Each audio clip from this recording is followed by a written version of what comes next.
Hola amigos, ¿cómo están? Soy Alexis Canahui, estoy grabando desde la ciudad de Quetzaltenango una serie de podcasts en las que estamos hablando con distintos actores, empresarios, actores del ecosistema de emprendimiento, empresarios y personalidades del medio y que están empujando ya sea una plataforma social, empresarial o cultural en esta región.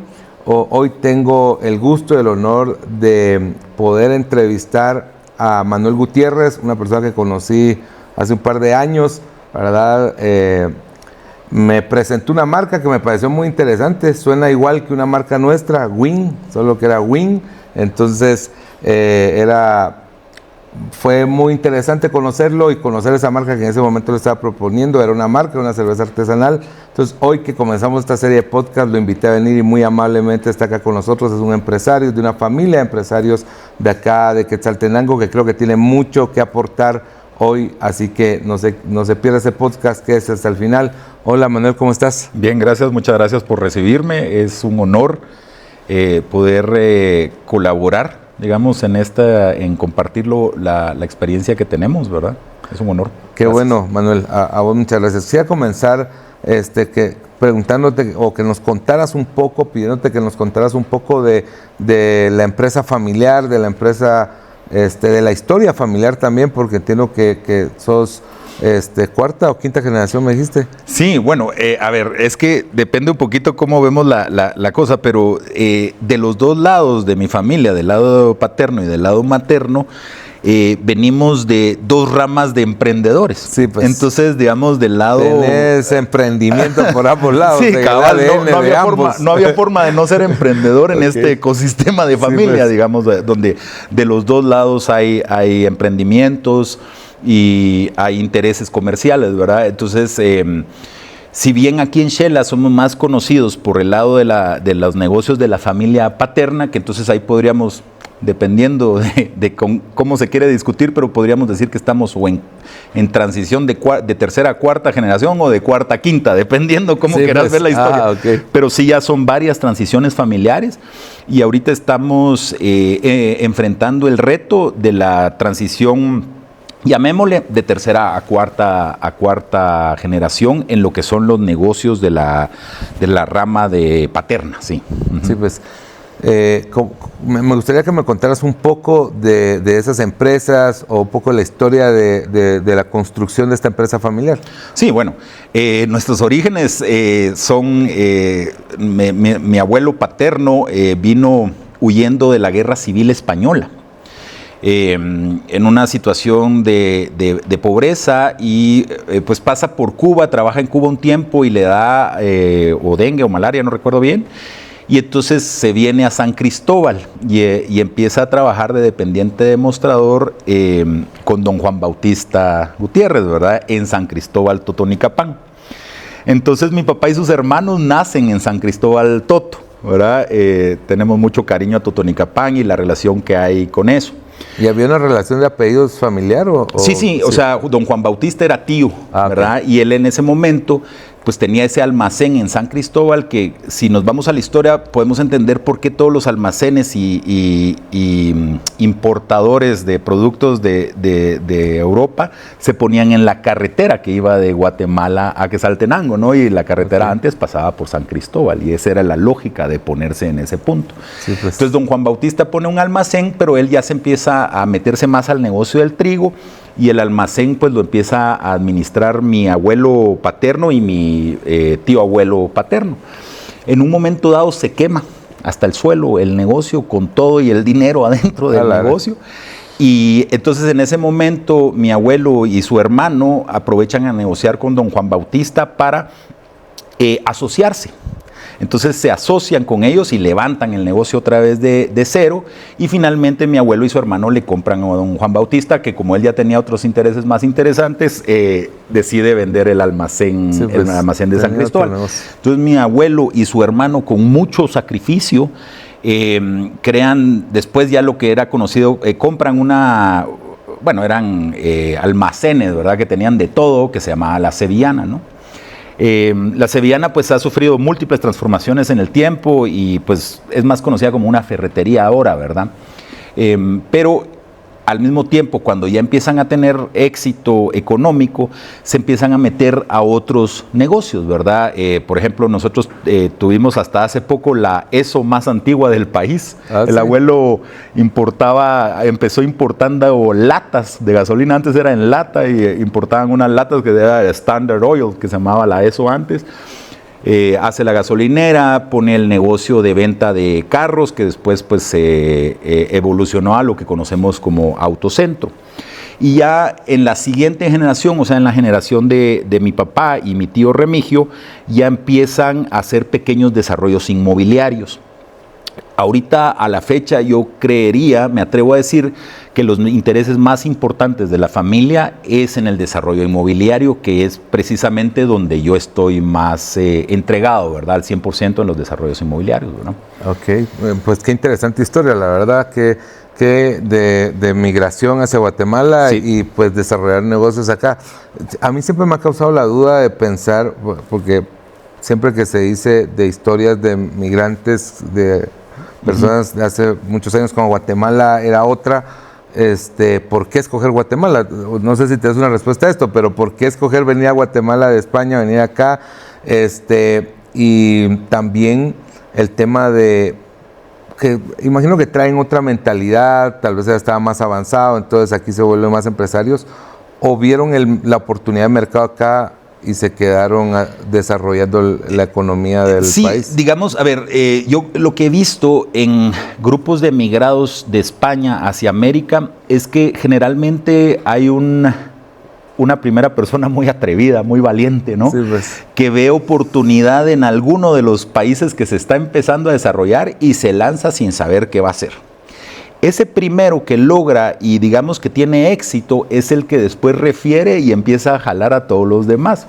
Por ejemplo, estuvimos hace como 2 años con un gallego, él vive en Vigo, en Galicia, que él precisamente joven, pobre, sin oportunidades en esa época en España, emigra a México porque ya habían varios gallegos que se habían ido a meter ahí. Pues. Y casualmente los gallegos empiezan a entrar todos en el negocio y en la industria de la hotelería. Y entonces ahora resulta que en México muchos de los hoteles, ¿verdad?, de ciertos estratos son de gallegos, ¿verdad? Y entonces...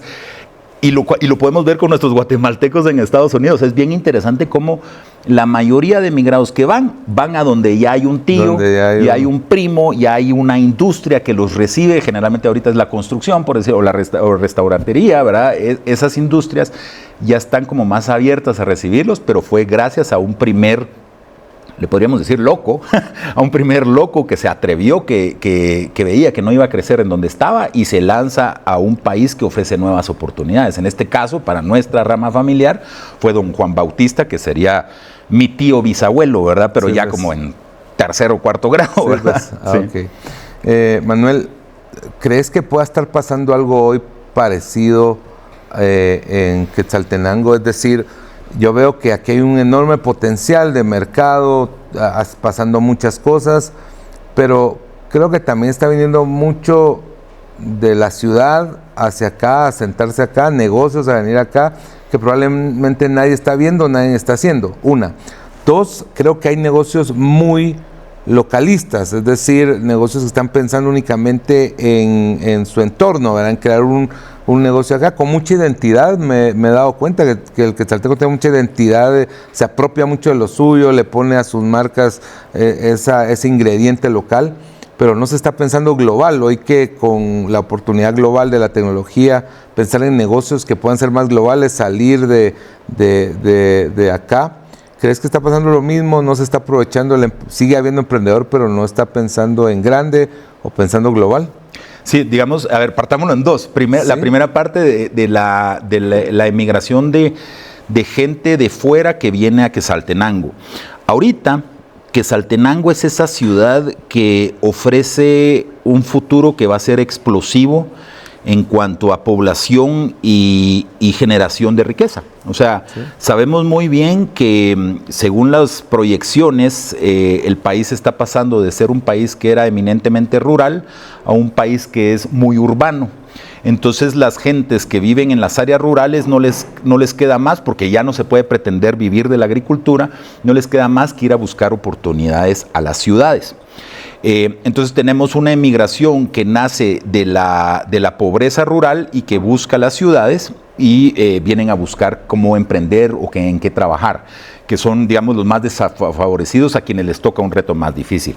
Ahora bien, también estamos viendo, y yo creo que es muy sano, una emigración de profesionales de la ciudad de capital que vienen a Quetzaltenango porque ven vacíos, ven pequeños nichos y espacios. Y casi que me atrevo a señalar que la línea empezó con lo médico. Como bien sabemos, la industria médica y de salud en Quetzaltenango es uno de nuestros motores y está jalando mucho doctor que, si bien en Guatemala sería uno de 100 en su especialidad, por decir algo, aquí viene a ser uno de 2 o uno de 3. Entonces tienen mucha oportunidad de crecimiento y sí se nota cómo los doctores, como toda la industria de la salud está generando mucho negocio y mucha riqueza, ¿verdad? Mucho valor también, ¿verdad? Sí, pues. Entonces, sí vemos eso, también vemos como muchos empresarios ahorita en el campo que yo me dedico ahorita, que solo es desarrollo inmobiliario, vemos muchos emprendedores, desarrolladores de Guatemala que su modelo de negocio ya se está agotando. Me atrevo a decir, por ejemplo, apartamentos en edificios verticales, porque ya en Guatemala ya es un commodity, ya hay demasiados edificios de apartamentos, entonces los márgenes se han reducido drásticamente y se entiende que ciudades como Quetzaltenango o Cobán, por decir algo, van a empezar a ese crecimiento vertical. Entonces ya todo el tiempo estamos atendiendo nuevos desarrolladores con experiencia de Guatemala que vienen a Quetzaltenango a invertir porque ven aquí el nicho de oportunidad, y que nosotros no hemos sido, los desarrolladores locales no hemos sido lo suficientemente rápido para que ya no quepan, ¿verdad? Entonces ellos sí caben y están entrando en ese gran. Entonces sí hay una emigración muy fuerte para acá, no solo de personas, sino de capitales. Se nota, se siente, digamos, en toda la ciudad, y eso pues también se siente mucho más liquidez, mucho más plata que hace, por ejemplo, 25 años, que es cuando yo empecé a trabajar. Entonces eso es definitivo, sí hay oportunidades acá y sí se está dando la emigración, sí, pues. ¿Verdad? Ahora bien, hablábamos del quetzalteco. Yo creo que es bastante evidente que tenemos un problema de visión. Un problema de visión como quetzaltecos.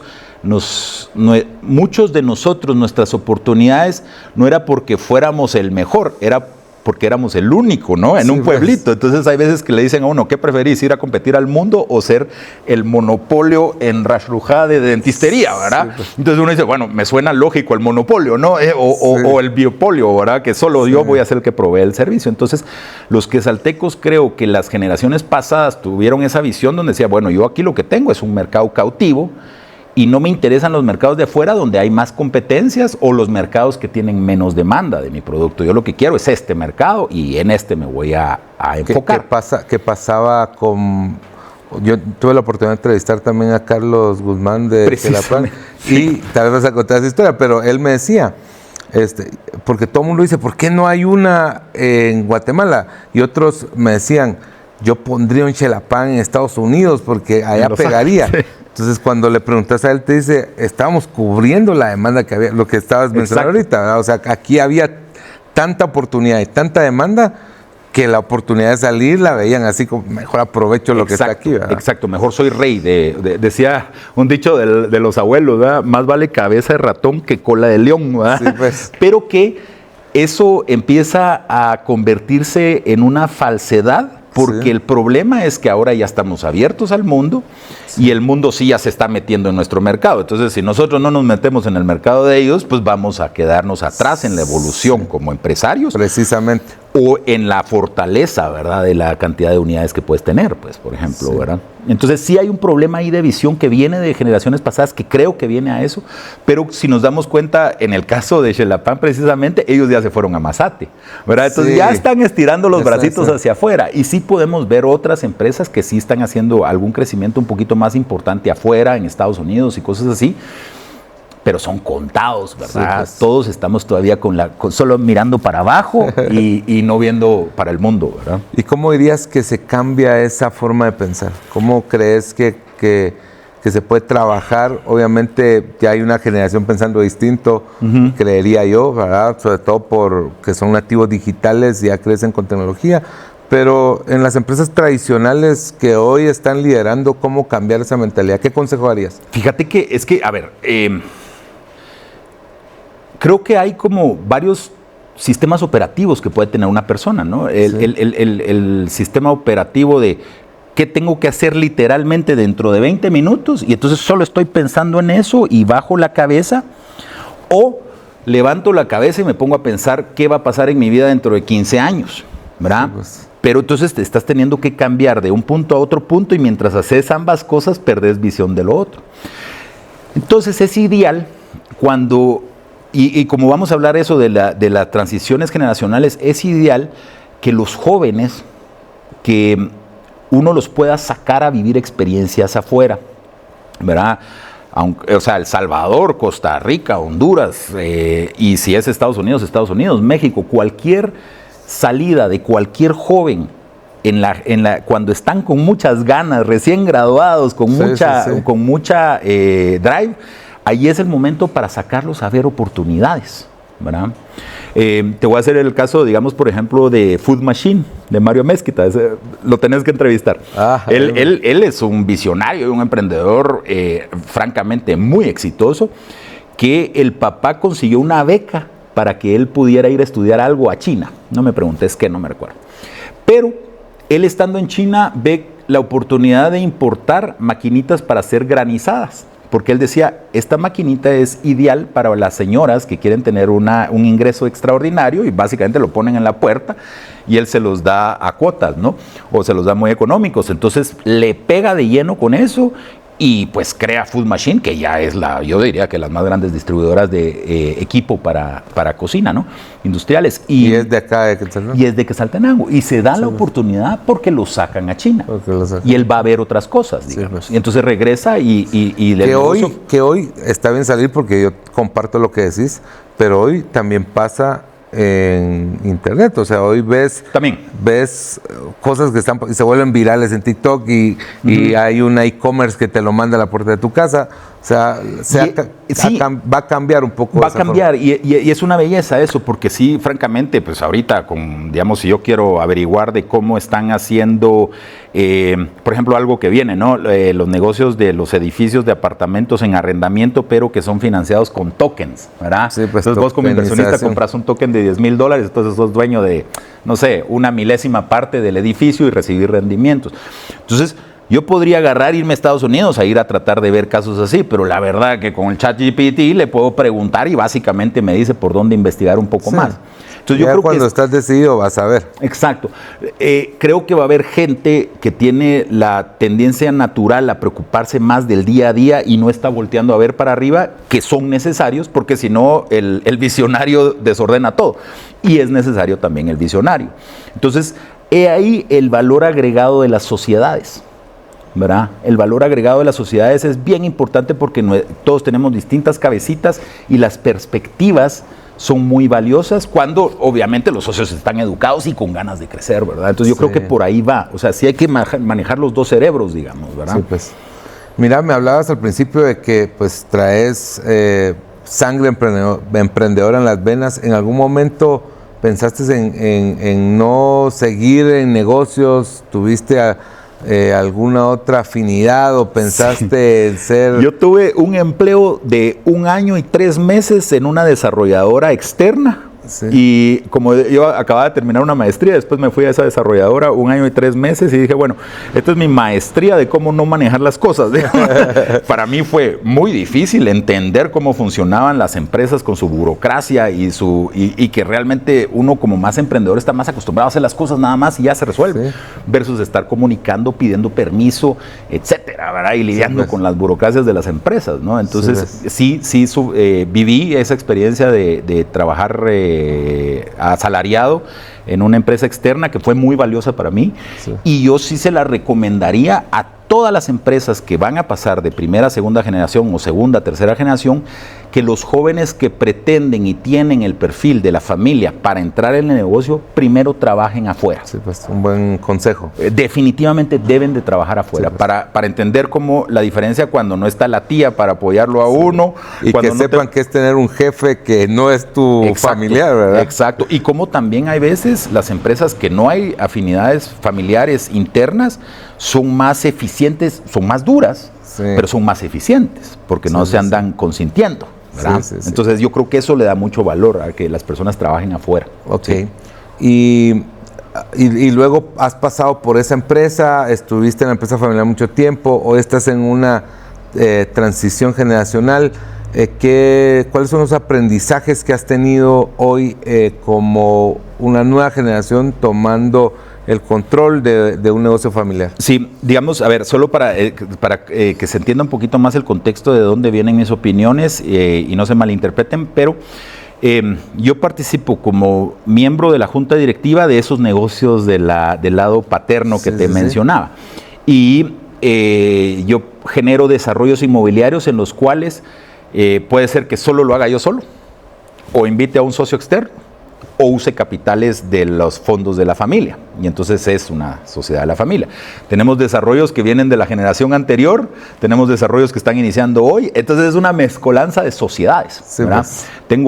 O sea, en la oficina manejamos cerca de 30 sociedades, cerca de 15, 20 proyectos en desarrollo, dependiendo del momento. Entonces cada sociedad, cada desarrollo tiene su sociedad distinta. Sí, pues. Entonces eso nos ha obligado a agarrar pues un expertise en el manejo societario, que eso tal vez es una de las cosas más importantes cuando los negocios pasan de generación. El manejo societario va implícito que las relaciones tienen que ser muy profesionales, ¿no? No porque vos y yo somos amigos y hacemos una sociedad y decidimos hacer una casita en conjunto, pues aquel que lo vea y no pasa nada. No, ahí es donde se dan los problemas. Las sociedades tienen que tener, número uno, muy claro que sí o sí todas las reuniones se documentan. No se debe de hacer reuniones donde no se documenten las cosas, porque de una plática vos te llevas una idea, yo me llevo otra y después ahí vienen los problemas. Sí. Debe de ser bien documentado, muy bien documentado. Debe de dársele seguimiento a esas actas y esas decisiones. Se debe tener muy claro que los contratos para que trabaje familia o amigos o socios dentro del mismo proyecto deben de ser como que si fuera una persona externa.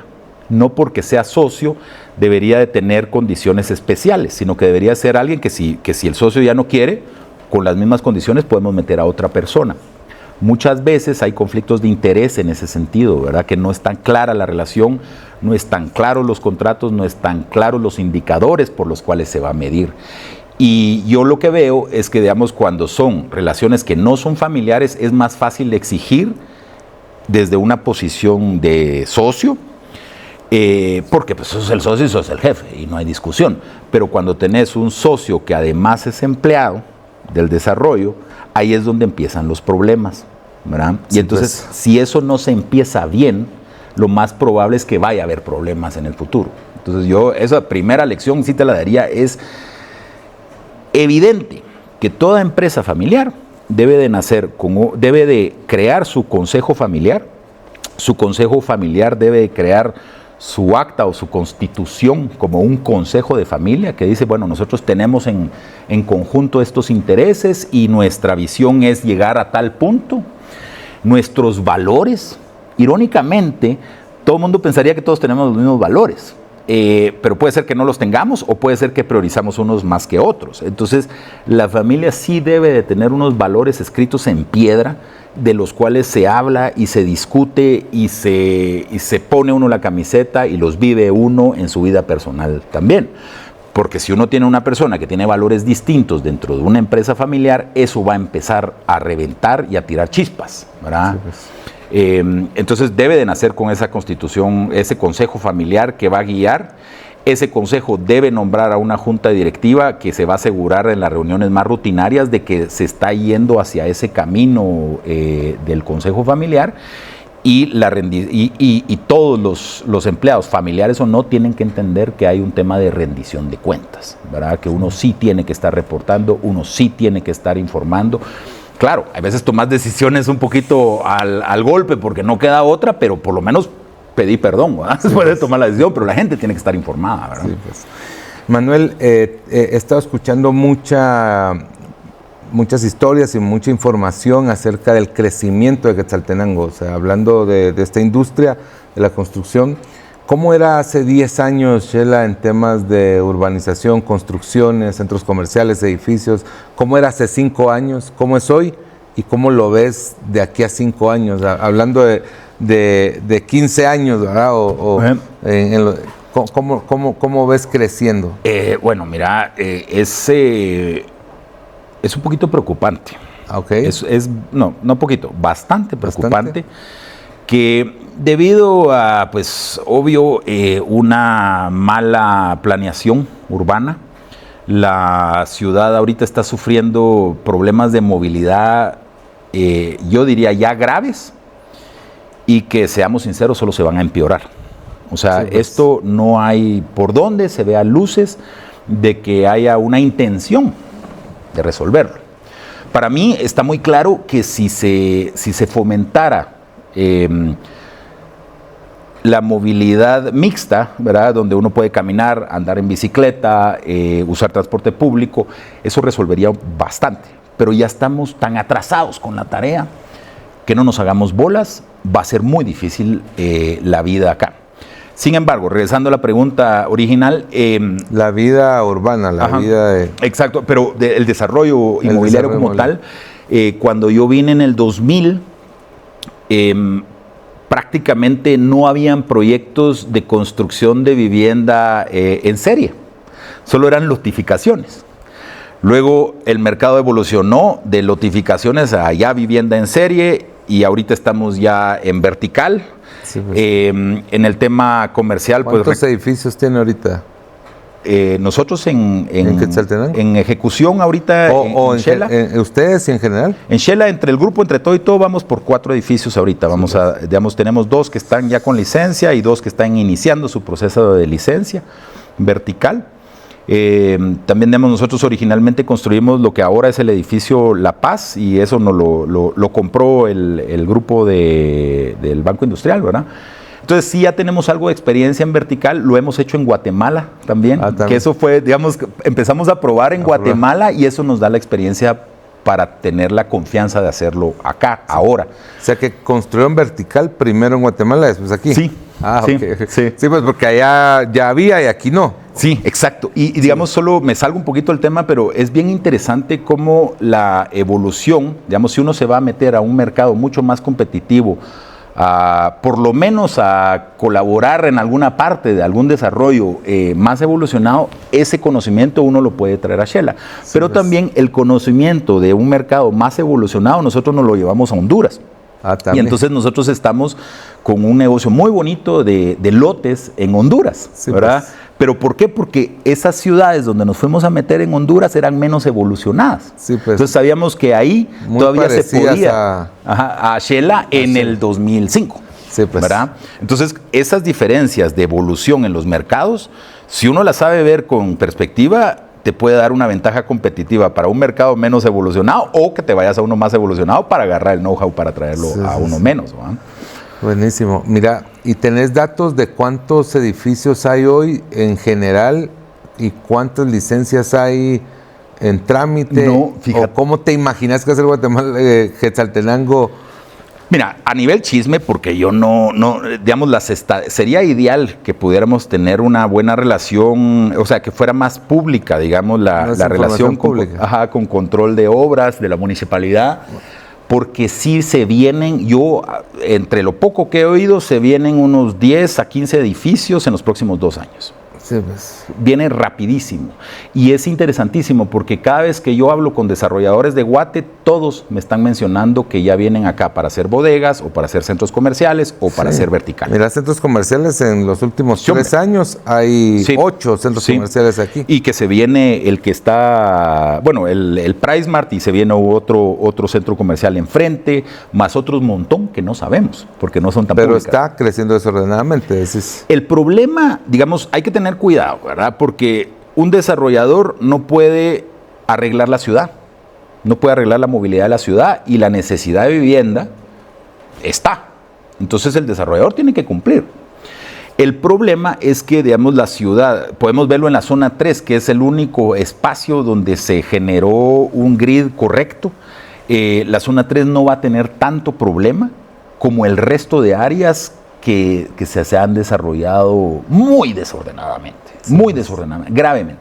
Y eso, lo que pasa es que se necesita un elemento rector, que es la municipalidad, que pueda definir anchos de vías, calles, y que sí haya un esfuerzo real de ordenar un poco, ¿verdad?, los espacios, las calles, las áreas verdes, que podemos ver que están hechas un desastre. Pero eso, digamos, es en colaboración la municipalidad con los desarrolladores. Pero si no hay, digamos, que no hay guías rectoras de la municipalidad, el desarrollador hace lo que dice en ley, y ya el problema de alrededor no puede echársele la culpa al desarrollador, ¿verdad?, porque es satisfaciendo una necesidad, ¿no? Sí. Que si no se satisface, entonces lo que va a pasar es que vamos a empezar a montarnos en los cerros como las barriadas que han pasado en Medellín y en 1000 ciudades más, pues, ¿no? Están a tiempo de que no pase. Exacto. Manuel, no me quiero ir, está muy interesante la plática, hemos terminado el tiempo, pero no quiero irme sin hacerte esta pregunta. Soltar un negocio es complicado, ¿verdad? Es tu bebé, le das todo, lo haces crecer, pero cuando yo te dije que te quería entrevistar, mucho quería preguntarte del negocio de la cerveza artesanal, ¿verdad? Que fue una tendencia que se dio global, que vino a Guatemala, cambió la forma de la industria de la cerveza con tantas opciones de cerveza artesanal, y vos fuiste una que precisamente nació acá. Es una pregunta larga, pero tal vez para estructurar la historia, ¿cómo comenzó esa idea de hacer una cerveza artesanal? ¿Cómo se evolucionó? ¿Y cómo fue ese paso a venderla? ¿Cómo te decidiste a venderla? ¿Por qué razón la vendiste? Si nos puedes contar cuál va a ser el futuro ahí en la venta. Y me interesa mucho que nos contés la marca, ¿por qué el nombre de la marca? Bueno, Gwin es un elemento de la tradición oral del occidente, ¿verdad? Que es una persona que supuestamente tiene la habilidad de transmutar en algún animal. O sea, puede ser un gallo o una paloma o lo que sea. Y lo hacen para ir a hacer travesuras, ¿no? Transmuta después de 3 vueltegatos, es lo que nos decían, en un animal, y ese animal anda haciendo travesuras, ¿no? Y a nosotros nos gustó mucho el nombre porque 3 de los socios, originalmente éramos 5 socios, 3 de los socios habíamos ido a una finca y nos asustaron con un Gwin, ¿no? Y sí, pegamos el grito y corrimos por la finca, y entonces pues a todos nos quedó muy claro el nombre, y se nos hacía bonito el nombre bueno, a vos también se hizo, por lo sonoro que es, porque tiene una diéresis, ¿verdad? Entonces parece alemán, ¿no? Y pues nos gustó, ¿no? Entonces la creamos, y en ese momento nosotros estábamos con una sed de emprender, porque como el desarrollo inmobiliario es muy lento y es muy difícil iniciar proyectos nuevos, pues entre que procurar la tierra y los capitales se van años. Y entonces teníamos toda esa energía, digamos, de querer emprender más y más y más. Y entonces viene un ciudadano estadounidense que ya estaba haciendo cerveza artesanal casera en su casa, literalmente acá, y nos convencen. Y entonces nosotros asumimos que él iba a ser el cocinero toda la vida y que eso iba a ir bien. Y eso viene un poquito a lo que hablaba de cómo se debe de estructurar bien todo para que no haya problemas si uno de los socios falta. Cómo comenzar, cómo desarrollar, cómo salir, ¿verdad? Exacto. El socio americano, con justa razón, al ver los tiempos para los procesos de las licencias, que para empezar, en ese momento todavía no había ninguna autorizada. O sea, ustedes estuvieron en el mismo tiempo que fíjate que Príncipe Gris en Guatemala. Príncipe Gris fue la primera licencia. Sí. La segunda y la tercera nos la peleamos Cervecería Antigua. No estamos seguros si ellos fueron segundo o nosotros segundo, pero la 2 y 3 fuimos Cervecería Antigua y Win. Sí, pues. Entonces sí fuimos muy rápidos, muy pioneros, muy hábiles en lograr la tramitación. Y pues le entramos al negocio, ¿verdad? Y entonces lo estábamos manejando como un emprendimiento paralelo, ¿verdad? Sí, sí. Así como mi abuelo se metió a varios negocios que tal vez no tenían conexión entre ellos, sino que solo era porque se veía la oportunidad, nosotros hicimos eso, vimos la oportunidad, lo hicimos, creamos Casa Win y producto de eso también nació Parque Floresta, ¿verdad? Que es un desarrollo muy creativo que después nos lo copiaron como en 14 parques y ahora creo que ya solo somos 2 otra vez, pero bueno, no sé cuántos somos ahora, pero fue por la cerveza, ¿verdad? Que nos empezamos a meter al negocio de alimentos. Pues el negocio iba y ahí va y nosotros nos damos cuenta que el negocio necesitaba varias cosas. 1, mucho más atención. 2, mucho más plata para darle el siguiente paso. Y que nosotros estábamos dejando de ver oportunidades en nuestro core, en nuestro negocio central, en el desarrollo inmobiliario por estar en la cerveza. Entonces fue una decisión bien dura, porque la verdad que era bien bonito el negocio, era bien alegre, pero fue una decisión dura donde dijimos, bueno, definitivamente esto nos distrae, los márgenes nunca van a ser los márgenes que necesitamos de la desarrolladora, necesitamos vender. Y entonces, felizmente, después de hablar con varias de las otras cervecerías artesanales, logramos una negociación con Cervecería Antigua, quien ya tiene la marca y ya está haciendo cerveza Win en barril. Todavía no la está enlatada o embotellada, todavía no la está haciendo así, pero ellos van a preservar la marca y siempre sí va a ser de Quetzaltenango. Sin embargo, ya es propiedad de ellos, entonces la tuvimos que vender. Y sí fue duro, pero uno como empresario y como emprendedor tiene que entender que los negocios tienen que caminar y se tienen que mover y no se tiene que uno amarrar su ego o su identidad al negocio, ¿verdad? Y uno tiene que poder soltar, y eso es bien importante. Qué buena historia y de verdad qué buen consejo con el que cerrás. Muchas gracias, Manuel. Qué bueno. Esto es en Estados Unidos, en otras culturas, vender una empresa es un sinónimo de éxito también, ¿verdad? Y tener una exit, que como se le llama en tecnología, vender tu negocio no es malo, ¿verdad? Exacto. Entonces entender eso, entender también que los negocios a veces se pueden hacer para venderlos. Exacto. Gracias, Manuel, por este tiempo. Gracias por contarnos todo lo que hoy nos contaste y dejarnos grandes enseñanzas. Muchas gracias por tenerme aquí, estoy a las órdenes. Gracias, Manuel.